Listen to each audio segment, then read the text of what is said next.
Hey guys, let me know if you can hear this. I am going to put this up on, let me see. Hey guys,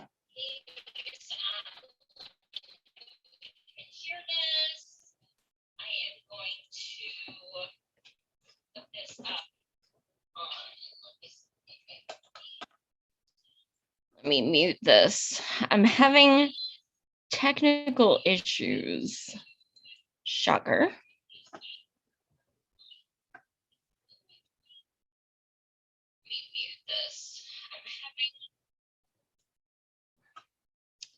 Okay, you guys, let me know if you can hear me. I am going to share this link out on the Twitter. Let's see. I had to do this on my own channel because my Roar channel is just being silly.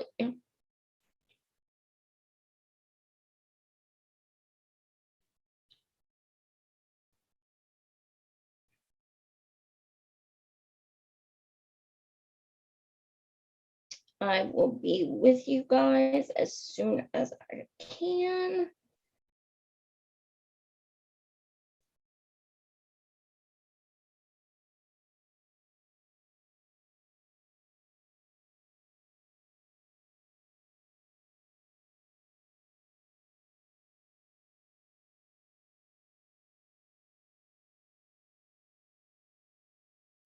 Okay, let me know if you can hear me. I haven't used this channel in so long, but technical issues. So let me see.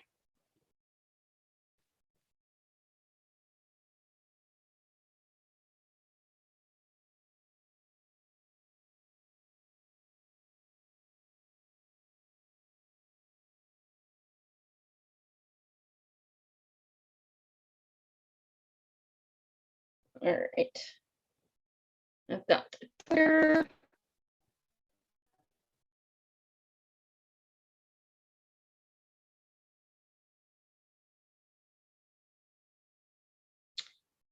I didn't want to go live on my phone because it's friggin' annoying and I got too much to say. Okay. All right.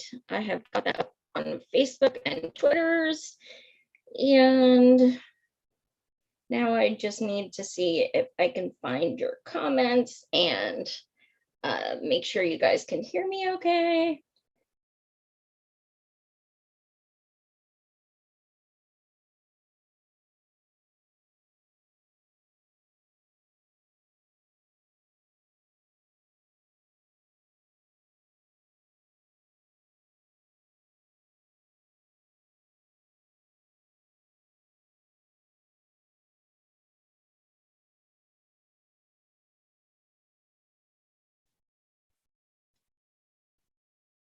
Okay.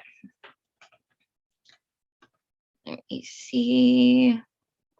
See, that is the fun of my show because you get to see my face all big in the camera trying to see what you guys are saying. So give it one moment while more people join. God, it's been about almost 5 weeks since I did a show because I've been going on everyone else's to promote the marches. So it's kind of to be back and be doing my own and kind of have that control over what I want to talk about. But I do want to give a shout out to especially Fred Hampton Leftist, who had me and my co-organizers on like a billion times, Real Progressive / Real Progress in Action, who covered multiple marches and simulcast ours in DC, and Washington State and LA. And, you know, anyone who's had us on to promote the marches, discuss the marches, you know, it really showed us who our allies were. Because even the people who couldn't attend one of our marches, we definitely had people who were like, you know, I can't attend, but I want to share everything. I want to have you on our show, things like that. And that's how we grew from 1 to 56 across the country, because people were sharing on social media and things like that. But before I get into the marches, let's talk about this fucking rent moratorium expiration. Now, they knew this shit was coming. They knew this was coming. Biden never said he was going to extend it. He never said that. So everyone in Congress who's trying to posture right now knew it was feasible this was going to happen. So, yeah, I mean, great. You're sleeping on the Capitol steps for a night and everything, awesome. But I mean, where were you? Why are you waiting till it literally is expired to do something? Also, if you go to my Twitter, there is a short, like 2-minute video of AOC and Cori Bush, just kind of like a selfie video that they did while they were at the Capitol on the steps. And they stated specifically, when they were going to adjourn Congress, we ran as fast as we could. AOC says full clip, whatever that is, I don't fucking know, to try and stop them from adjourning, because we wanted a roll call vote on the books. We wanted a vote. I'm sorry, what?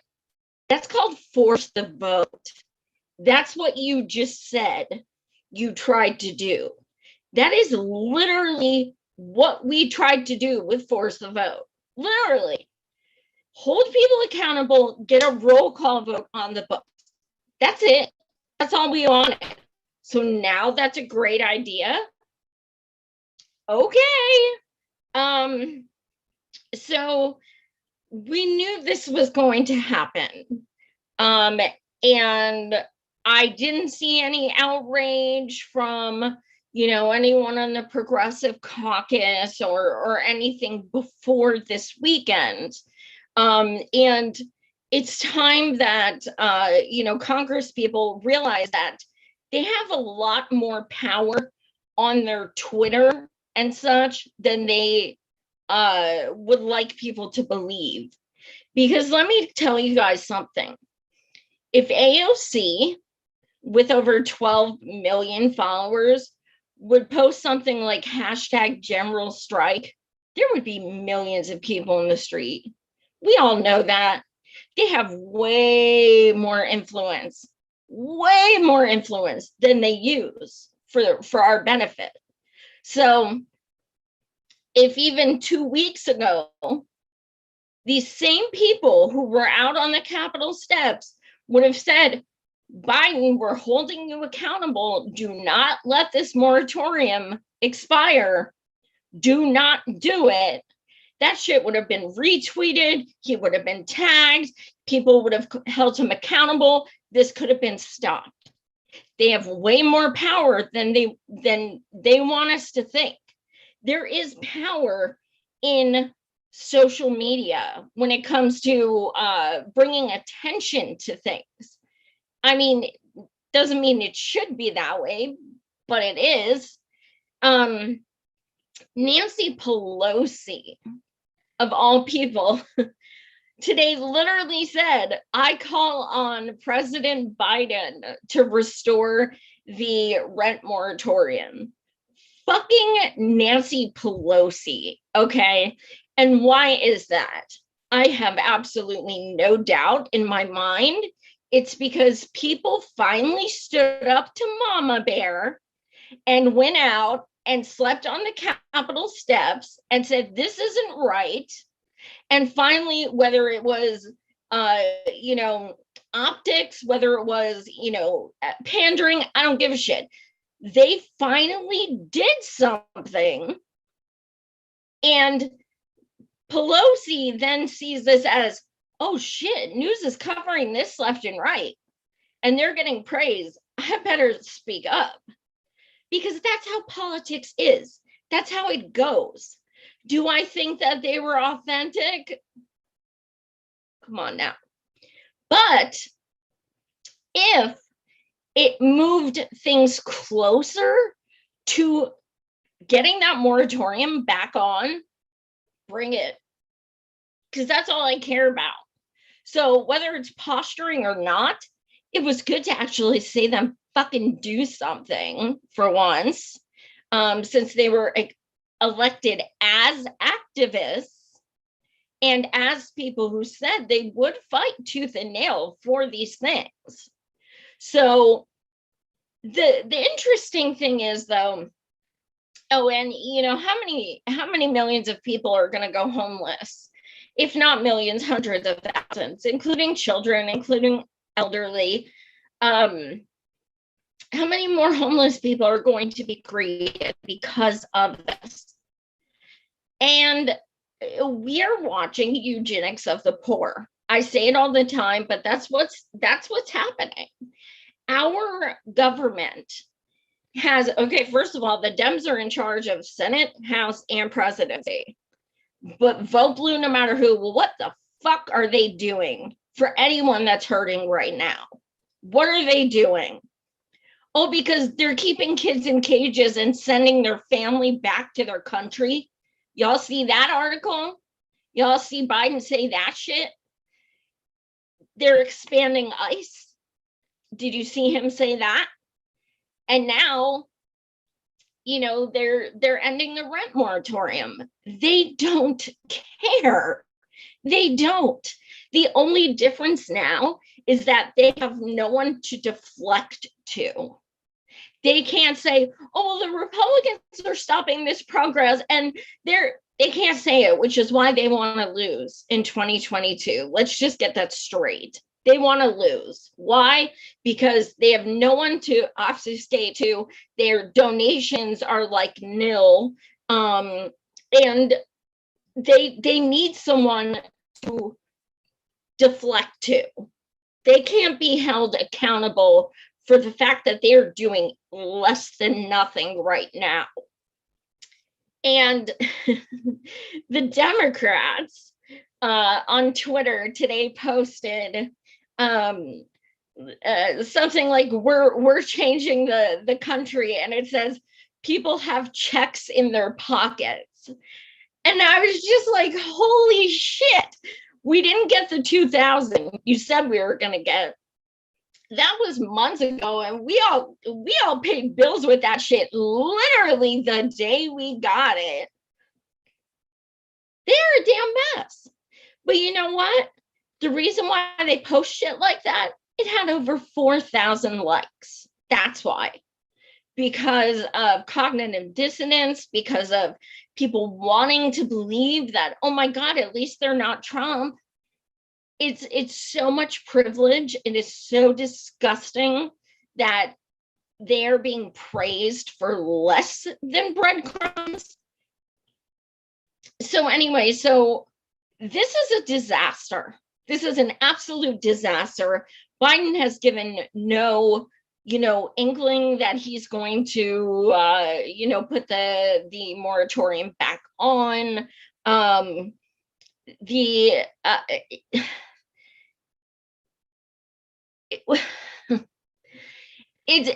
have so many homeless people as it is, and there are literally millions of unoccupied houses in the country.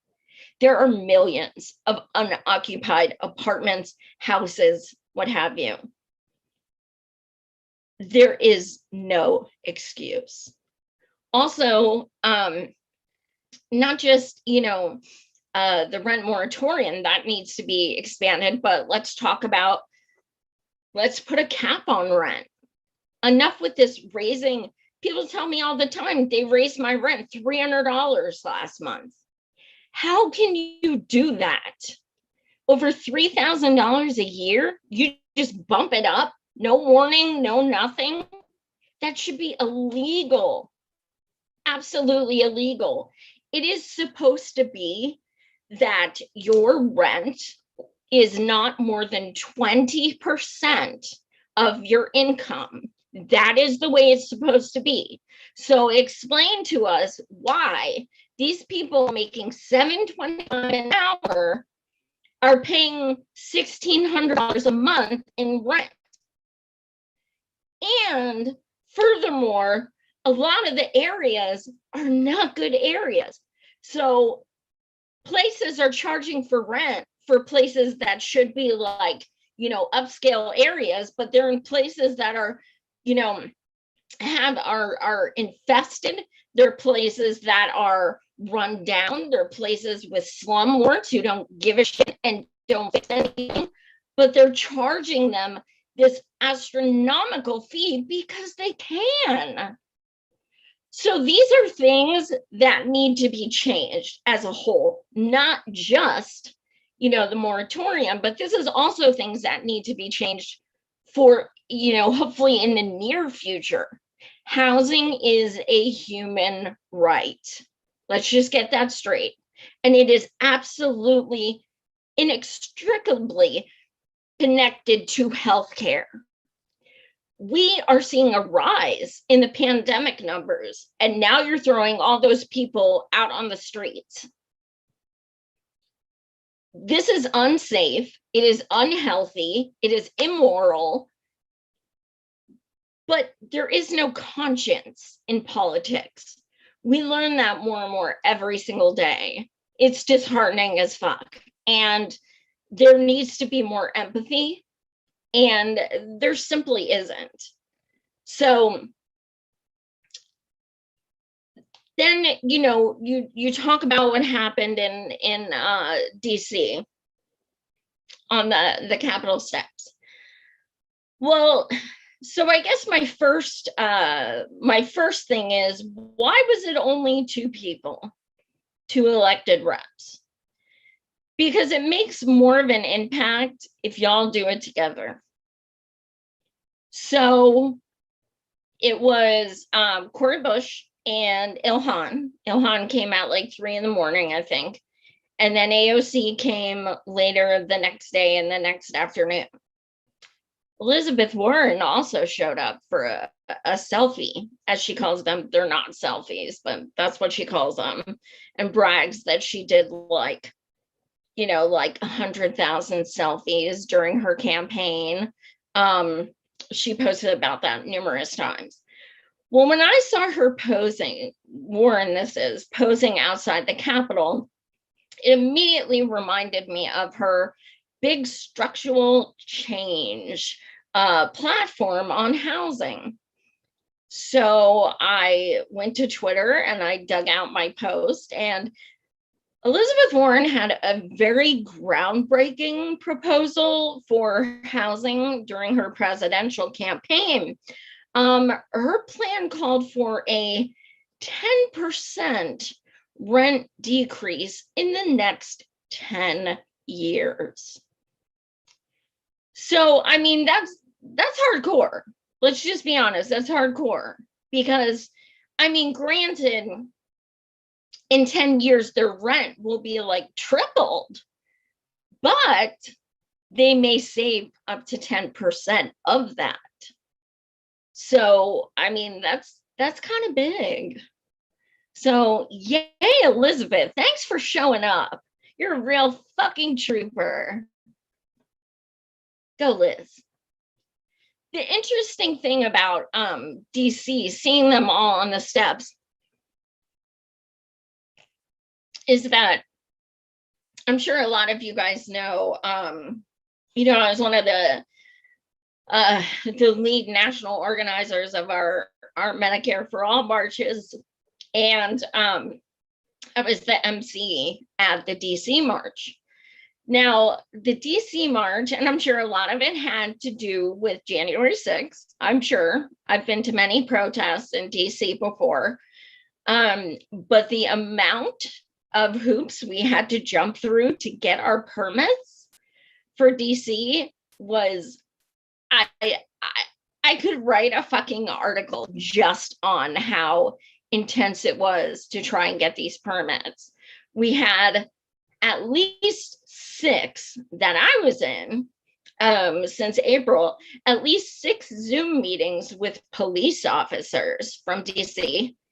DC alone has over 30 police districts. 30. I think it's 32 police districts in DC, okay? They wanted us to call the Supreme Court, let them know we'd be marching by their building on a Saturday when I was supposed to know I was there. They wanted us to call the metro station and tell them that we'd be having a lot of people that possibly would be coming on that stop.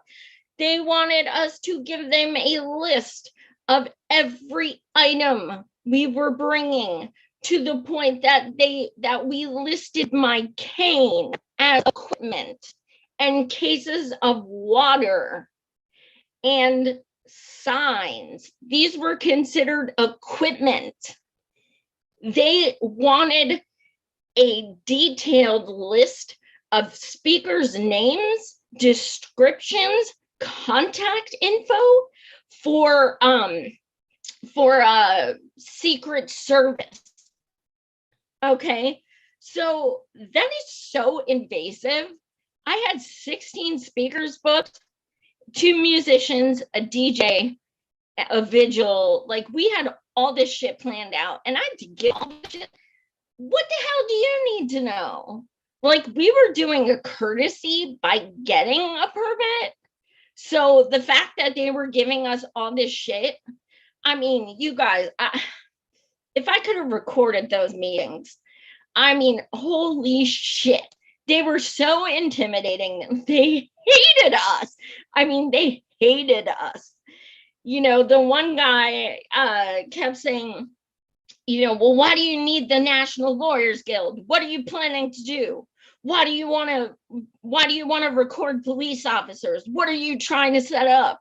Like, they were so paranoid. And I'm like, dude, we want healthcare. Like, this isn't some like fascist regime thing. Like, we're literally rallying for healthcare. We are not a threat. Like, can you just give us our fucking permit? And the only reason why we even got permits is because we had to rent sound systems and rent porta pots. And when you rent things like that, you have to have a permit. Also, the places will not rent to you unless you have a permit. So we were kind of in that hostage situation. We didn't have a choice. I've co-organized over 30 events, and I've never gotten a permit in my life because I don't give a flying fuck. It's my right to stand on these streets and talk about what I want to talk about. But because of, you know, renting the sound equipment and the porta pots and stuff, we didn't have a choice. But my 2 DC co-organizers, Sharif and Ricky, they started in January talking to these people with these permits. Now, the reason why I bring this up is because we had our march route changed on us over and over and over. And the park would withdraw its permit and say, no, you got to redo the route, the march route, and then we'll give you that permit back. And they were going back and forth. They kept changing our route. Why? Because we had to stay several blocks away from the Capitol building, even though it was Saturday and nobody was going to be there. So we went through hell and high waters to even go blocks from the Capitol. Like nobody could, I mean, I'm telling you, it was a distance. And then cut to 6 days later, when sitting senators, okay, who you would think they'd be the ones that need this like protection and what have you, that they were, all over us about, looking into people's backgrounds and shit like that. So you have elected officials on the steps and tons of people without permits just showing up and hanging out with them. So even though we had a permit, we couldn't go within several blocks of the Capitol. But 6 days later, oh, look, here's a group of people. No permit or anything. Nobody knows who they are, their names, their addresses, nothing but yay, pictures. So, I mean, you'll have to excuse me if I'm kind of like, why is that okay? Like, it makes no sense. So, I mean, for anyone who's going to be like, maybe they were just worried about like, protection or what have you, it was a Saturday. Nobody was there. And obviously they don't care about protection because they're just letting anyone chill out on those Capitol steps with, elected reps just sitting there. So it's complete hypocrisy. And, they just don't like broke ass activists. Let's just be honest. It's very, the rules are this way for you and not for you. It would have looked really bad for optics if it were only Corey there by herself. It would have looked bad. So let's just let a whole bunch of people we don't know go in and chill with her. 6 days later. So, and then a lot of people want to talk about Corey, how she showed up to our march in DC. Okay, cool. The thing is that people don't understand is that we emailed and called every person in the squad, every person on the Progressive Caucus. We've tweeted at them. We've done, I mean, you name it. No one even so much as shared one of our posts. Not one. Even our post showing 56 cities, all marching the same day for Medicare for All. The thing that you guys ran on, the thing that you guys haven't even tweeted about in months, that thing. So for her to just show up, I was MC. I was on the stage for 6 hours. I didn't fucking know she was there. I had no idea. So I'm speaking and I'm ready to introduce someone else. And a guy yelled out in the front, Cori Bush is over there. And I said, oh, I didn't see her, but if she's here, I guess my message is blah, blah, blah. And the guy up front, and this is all on video, the guy up front said, I asked her about Force the Vote and she made me turn my camera off. And then Max Blumenthal actually asked her about Force the Vote 2 days ago, and she made him turn her people pulled her away. Now the guy up front who was yelling to me when I was speaking, she said it was something, I forget the exact words, but it was kind of like controlled opposition type thing, which was so offensive and privileged. And the thing that's so upsetting about that is because I don't know if any of you have seen Knock Down the House, but Cori ran while she was uninsured. She wound up in the hospital with COVID while she was uninsured.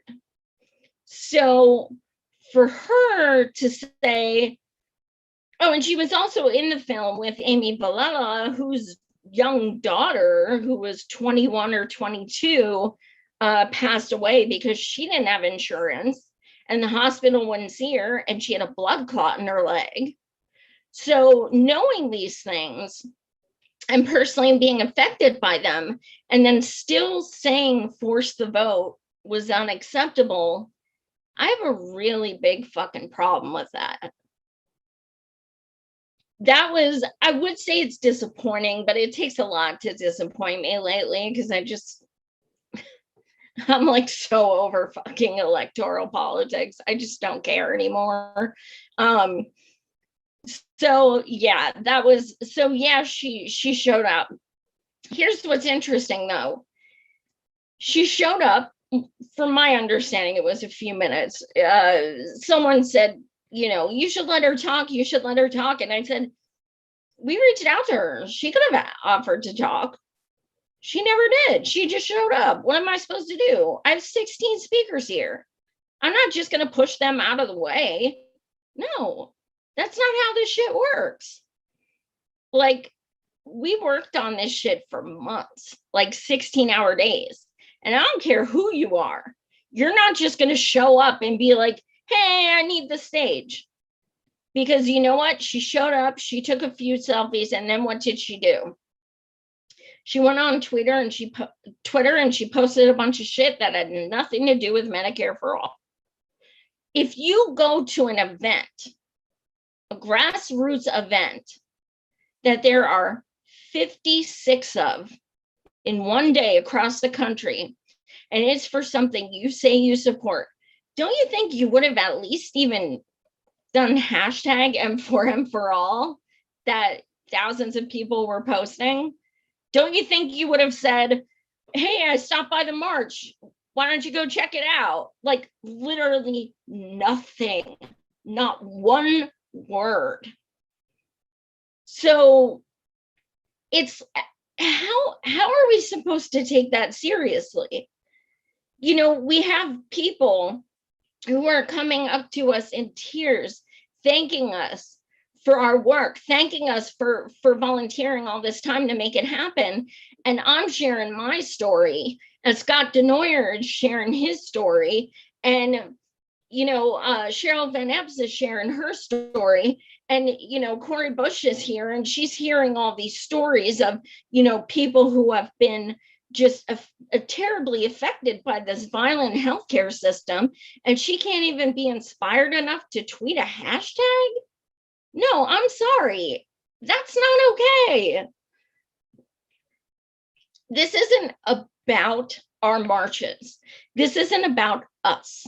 This is about you campaigned on things that you have abandoned, period. It's that simple. AOC has not tweeted once about Medicare for All in over 6 months. She has over 12 million followers. Stop making excuses for these people. They don't care. So myself, Scott Denoyer, Susan Sarandon, we went to, and my 2 DC co-organizers, Sharif and Ricky, we went to New York. I don't think I've ever been so tired in my fucking life. I was in DC Friday, Saturday, Sunday, and then Monday, unexpectedly found out about this thing going on in New York, so hopped a train there. Oh my God, I'm so tired. So we go to New York, and people call it a protest. You can if you want, but it was a call to action. We went to AOC's office. It said it was closed, and right underneath it said office hours 9 to 5, Monday through Friday. There was no reason it was closed on the sign. It just said closed. But it was a call to action. And the call to action was, you campaigned on this, you stopped talking about it, you stopped promoting it, you ignored our pleas during Force the Vote, you used excuses, like you can't focus on that because we're trying to pass a $15 wage, which failed anyway.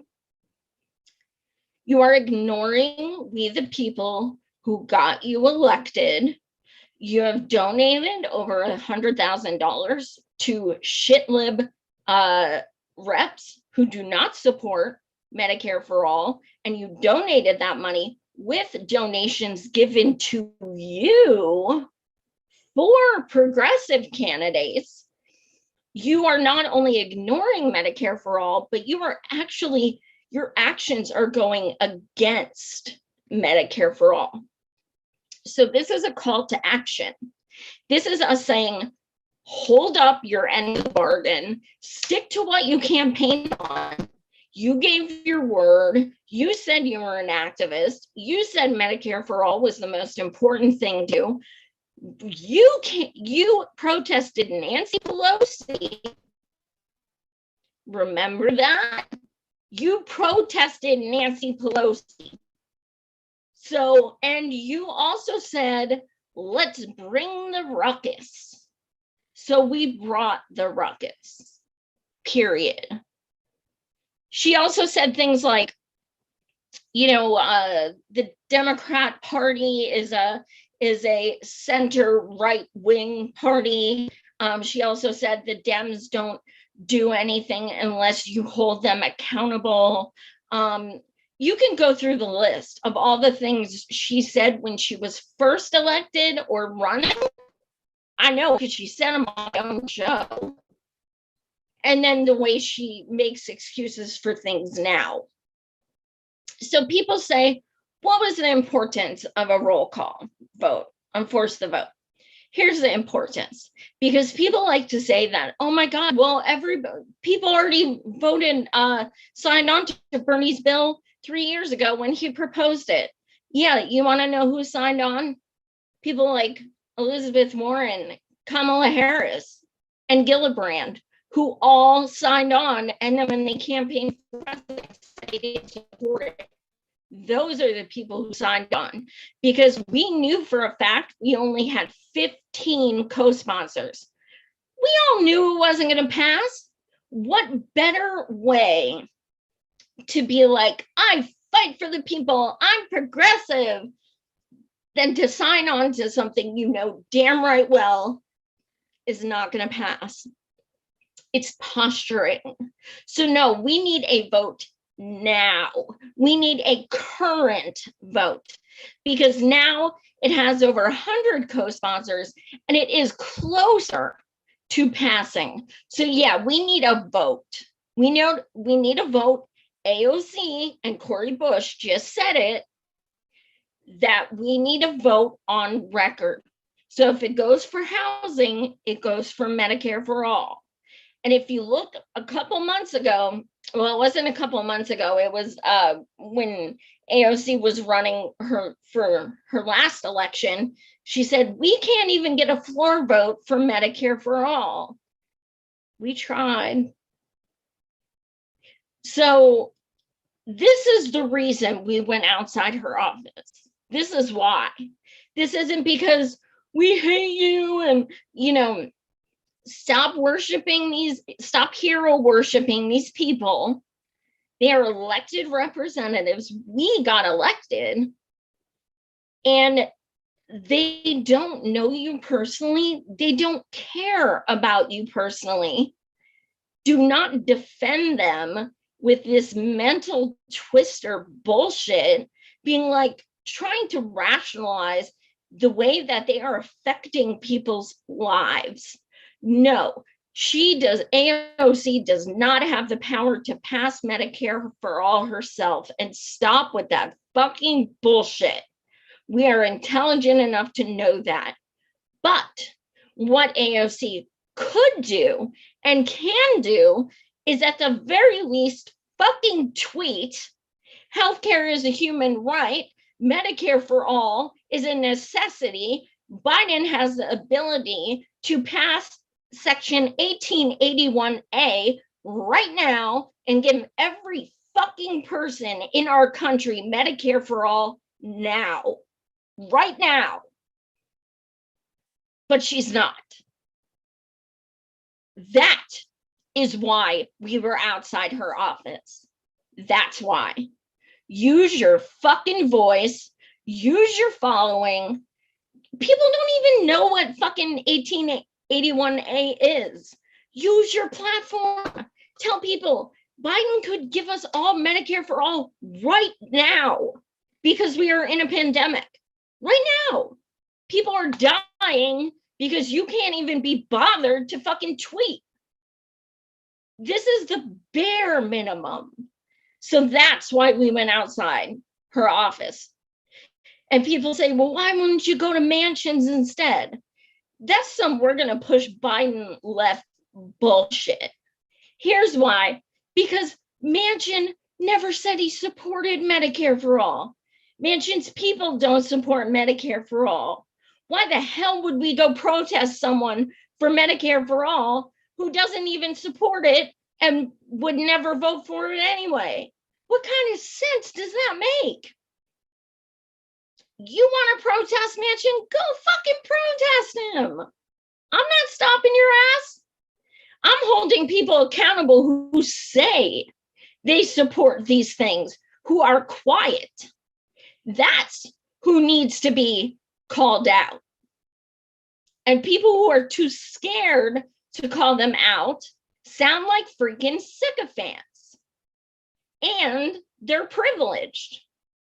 So, I had to lock my account again on Twitter because of so much harassment and lies and slandering and name calling and just blatant lies and just harassment. I'm just going to be straight up. I opened last Monday in New York in front of AOC's office. I was the opening speaker, and I passed that fucking megaphone to Susan fucking Sarandon. Okay, so excuse me if I'm fucking proud of what I did, because I got to meet one of my fucking heroes who gave a kick-ass speech. And nobody there was like, oh, fuck AOC, fraud squad. Like, that is not what it is.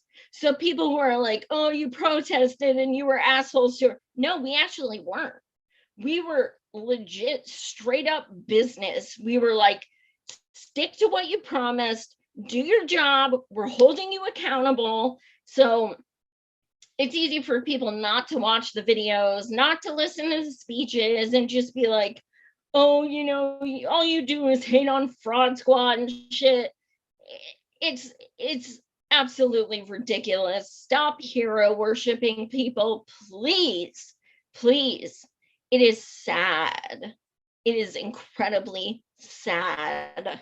They do not care about you to the point that you are worshiping them. They don't care. Do you think they know who you are? They don't care. So here's what you can worship. You can worship the fact that there are people who are fighting their asses off for people who need it. How about that? How about instead of putting your faith into electoral politics, if you want to vote, vote. But let's be honest, that is not how things change.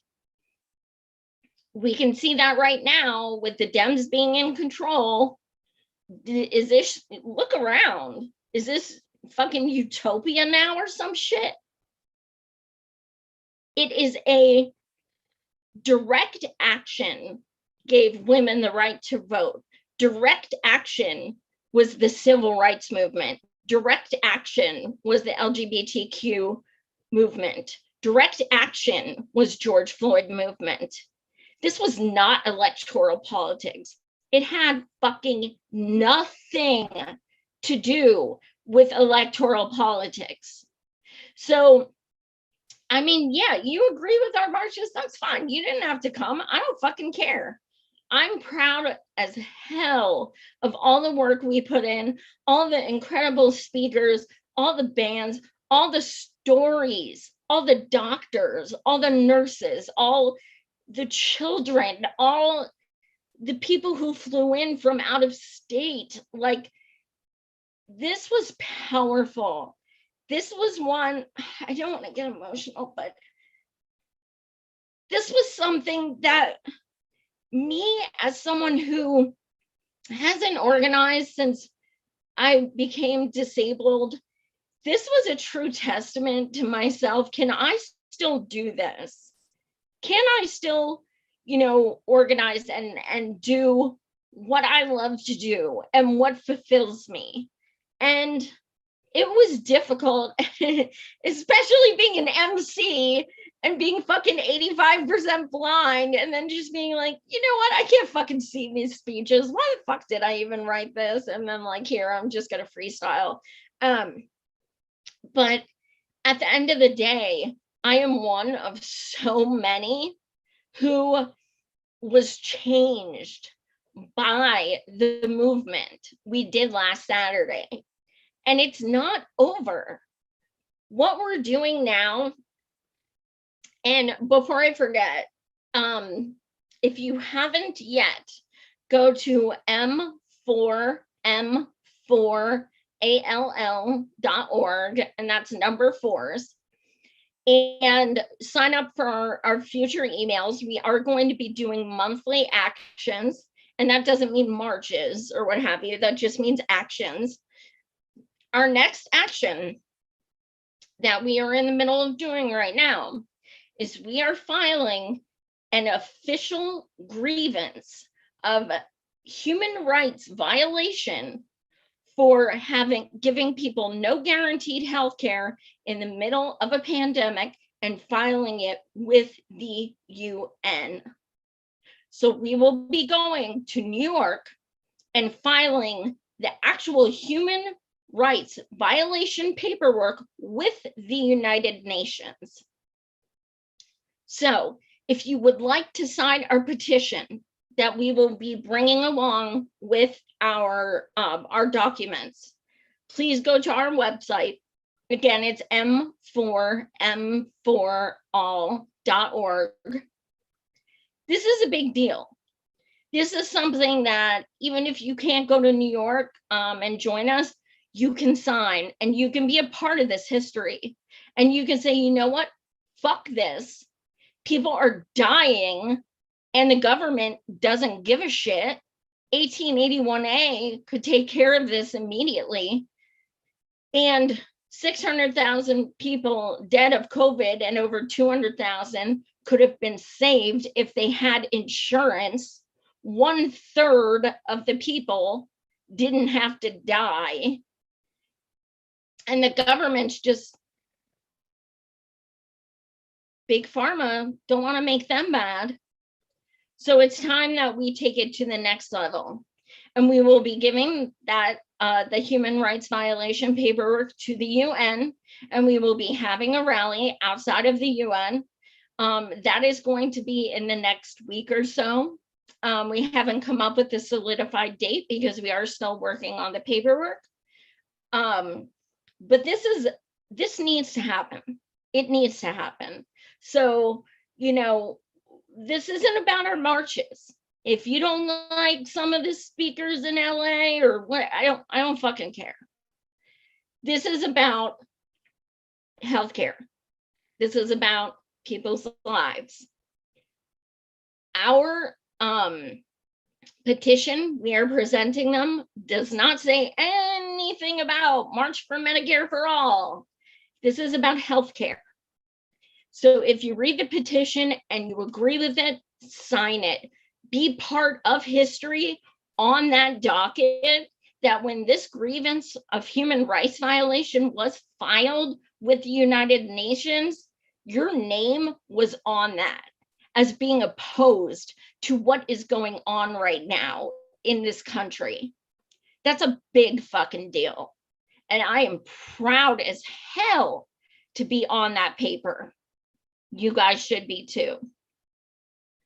So I think that's, and yeah, that was the other thing. So last week was actually the 4-year anniversary of when I started doing a show, which is insane.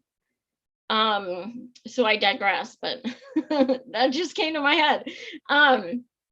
But anyway, thank you guys so much for watching. It was good to just be back and do a rant. And I have some awesome guests coming up.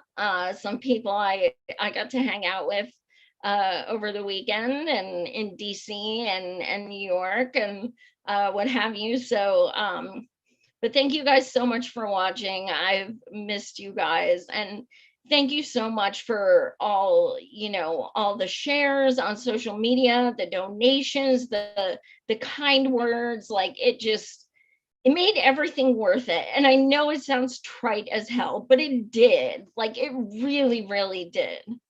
So thank you all so much. It is good to be back. Much love.